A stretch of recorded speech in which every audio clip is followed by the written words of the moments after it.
Sebelum saya menyampaikan firman Tuhan dalam suasana Natal ini, saya akan menyanyikan sebuah pujian, kiranya menjadi berkat untuk saudara-saudara sekalian dan juga bagi kemuliaan nama Tuhan.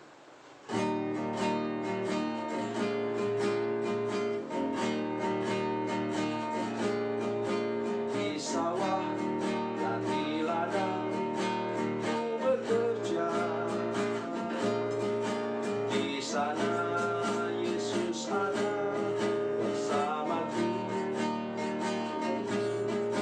Di rumah dan di pondok ladangku berada, di sana Yesus ada besertaku.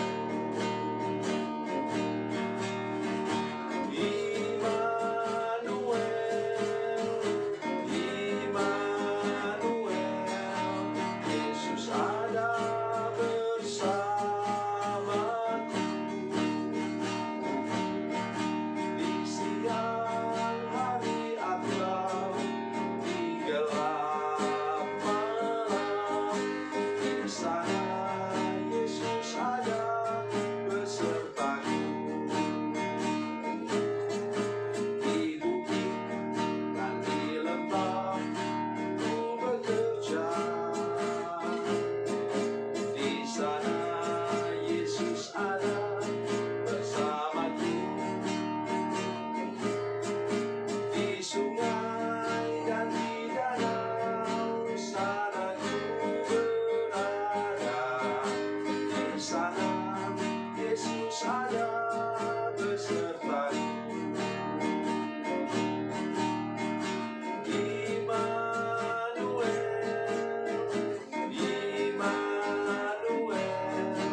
Yesus ada bersamaku.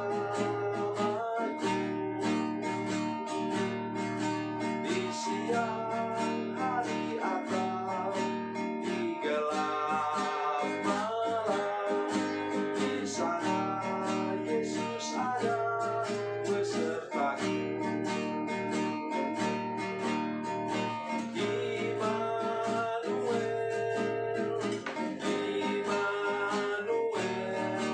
Yesus ada bersamaku. Di siang hari atau di gelap malam, di sana Yesus ada besertaku.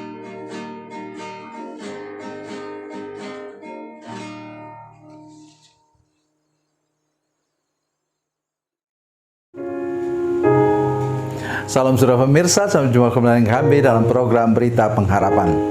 Saudara sekalian, hari ini kita mendengarkan firman Tuhan yang memang menurut saya tidak ada duanya. Oleh karena apa? Oleh karena Tuhan begitu mau memberkati kita, sehingga kita anak-anaknya dipakai oleh Tuhan seluar biasa. Itulah yang akan menjadi inti pokok yang akan kita renungkan sebentar. Mari kita berdoa sebelumnya. Bapa, dalam nama Yesus kami mengucap syukur hari ini dapat mendengarkan firman Tuhan. Kami berdoa dalam nama Yesus, tolong kami untuk mengerti firman Tuhan ini dengan baik. Dan Roh Kudus bantu kami mengerti firman Tuhan, supaya kami menangkap maksud firman Tuhan dan kami dapat mengerjakan pekerjaan-pekerjaan yang besar untuk kemuliaan bagi nama-Mu. Dalam nama Yesus, haleluya, amin. Saudara pemirsa, mari kita membaca firman Tuhan dari Perjanjian Baru Injil Yohanes pasal 14 ayat yang ke-12. Yohanes 14 ayat 12.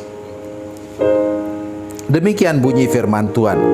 Aku berkata kepadamu, sesungguhnya barang siapa percaya kepadaku, ia akan melakukan juga pekerjaan-pekerjaan yang aku lakukan, bahkan pekerjaan-pekerjaan yang lebih besar daripada itu, sebab aku pergi kepada Bapa.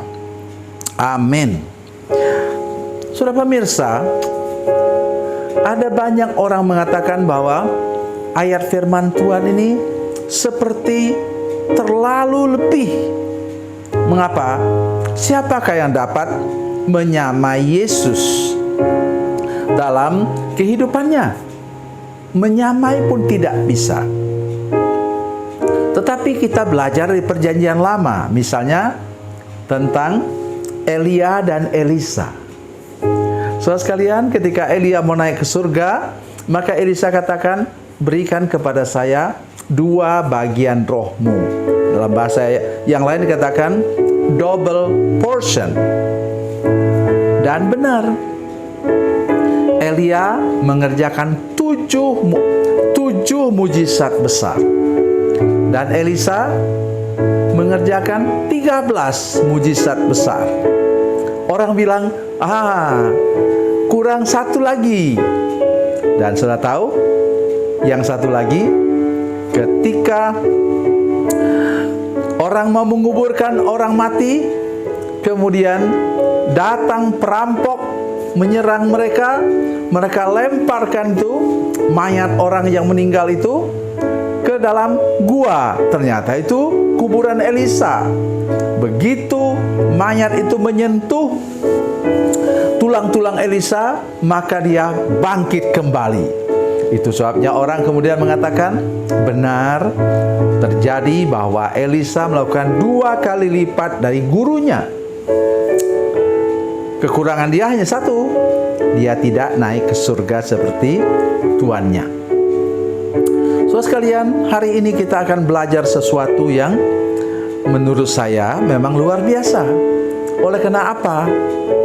Yang pertama, wilayah pelayanan Yesus itu pada masa itu adalah hanya di sekitar Palestina saja. Paling dia jauh ke sedikit di bagian Lebanon Selatan. Itu saja. Dia tidak pernah keluar kemana-mana. Tetapi saudara-saudara sekalian, kita tahu begitu banyak misionaris yang sekarang pergi ke lintas benua. Di sekolah di mana saya dulu dididik, kami mengutus hamba Tuhan, ya, sampai kemana? Yang pertama ke Brasil, sampai kemana negara-negara lain, ke India, bahkan ke Afrika, kemana-mana mengutus hamba Tuhan. Wilayahnya sudah tidak terbayangkan, sudah global sifatnya. Kemudian Tuhan Yesus pada masanya yang paling hebat dia naik, yang kita tahu dari Alkitab, dia naik apa? Keledai jantan yang masih muda. Kita sekarang, saya kira hanya mereka yang melayani daerah padang pasir yang menggunakan misalnya unta atau keledai atau kuda. Tetapi paling banyak sekarang menggunakan apa? Menggunakan mobil, ya kan? Menggunakan mobil, kemudian menggunakan pesawat terbang lintas benua. Sekarang saudara sekalian, begitu banyak pesawat terbang yang berjenis-jenis pesawat terbang yang sekarang mampu untuk terbang misalnya dari Jakarta sampai ke Amerika, tidak berhenti. Nah, saya paling jauh ya 9,5 jam waktu itu, di mana saya berkunjung bersama dengan tim teman-teman yang lain ke Korea Selatan. Itu paling jauh. Kalau ke India tidak terlalu jauh ya. Saya juga pernah ke India. Jadi itu tegas-tegas saudara sekalian. Kita lebih jauh jangkauan pelayanannya daripada Tuhan Yesus. Oleh karena itu, hari ini mari kita ingat ini. Tetapi yang lain juga, misalnya mujizat kesembuhan, mujizat pelayanan pelepasan, kita Tuhan berikan anugerah yang demikian rupa, sehingga kita melepaskan banyak orang yang terikat. Kita dipakai oleh Tuhan untuk menyembuhkan orang sakit. Ya, oleh anugerah Tuhan, saya berkali-kali juga orang sudah koma, ya, atau yang kena sakit diabetes sampai sudah busuk kakinya. Puji Tuhan, oleh anugerah Tuhan ketika saya doakan kemudian sembuh, ya, pulih dalam nama Yesus. Itu salah satu yang saya alami. Ada seorang hamba Tuhan yang Tuhan beri karunia pelayanan, timnya itu pelayanan membangkitkan orang mati. Bukan mati rohani saudara sekalian. Jangan selalu katakan plesetkan ke sana. Jangan. Tim itu pada waktu tahun 2000, kalau tidak salah saya tahun 2013 yang lalu atau 12 yang lalu, sudah membangkitkan lebih dari 100 orang mati. Luar biasa saudara sekalian, karunia hamba Tuhan ini. Ya, dia orang yang berasal dari Afrika. Oleh karena itu saudara-saudara sekalian, saya ingin mengajak kita hari ini, terutama para hamba Tuhan, mari kita dengan ayat ini kita percaya diri bahwa Tuhan mau pakai kita secara luar biasa. Lebih daripada itu, misalnya kita menolong orang yang sudah putus asa, menolong orang-orang yang sudah patah semangat, membangkitkan semangat hidup orang. Demikian pula mendoakan orang sehingga orang mendapatkan berkat Tuhan, berkat keuangan, berkat ekonomi yang tidak terbayangkan. Mengapa? Kan Tuhan janji kan? Dalam Efesus pasal 3 ayat 20. Itu ayat pegangan saya, di mana ayat itu mengatakan bahwa Tuhan dapat memberikan jauh lebih banyak daripada yang kita doakan atau pikirkan. Jangan saudara curiga dengan saya kemudian berpikir bahwa saya penganut aliran tertentu yang hanya menekankan uang. Tidak.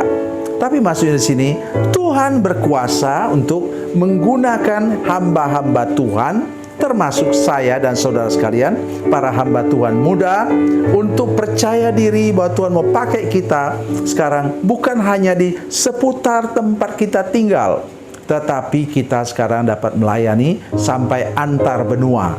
Tuhan Yesus memberkati, Tuhan Yesus baik. Mari kita berdoa. Bapa, dalam nama Yesus, terima kasih Tuhan untuk kesempatan mendengarkan firman Tuhan hari ini.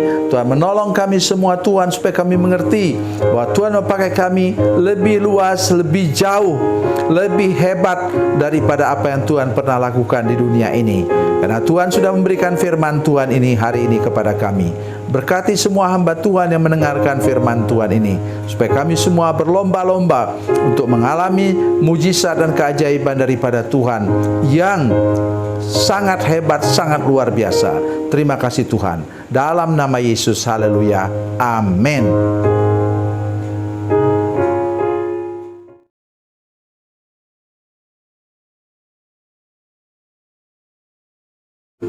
Salam saudara pemirsa, mengakhiri program ini saya mohon kepada saudara-saudara pemirsa sekalian untuk bila saudara menyaksikan program ini melalui channel YouTube, maka tekan subscribe dan bunyikan lonceng. Dan bila saudara menyaksikan program ini melalui channel Facebook, tolong saudara-saudara sekalian tekan like dan juga komen. Dan demikian pula bila sudah menyaksikan program Makan Bergizi hari ini yang tertulis, maka tekan yang sama juga, tekan like dan tekan komen.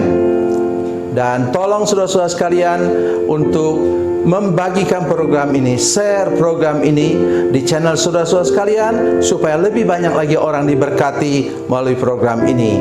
Tuhan Yesus memberkati, Tuhan Yesus baik.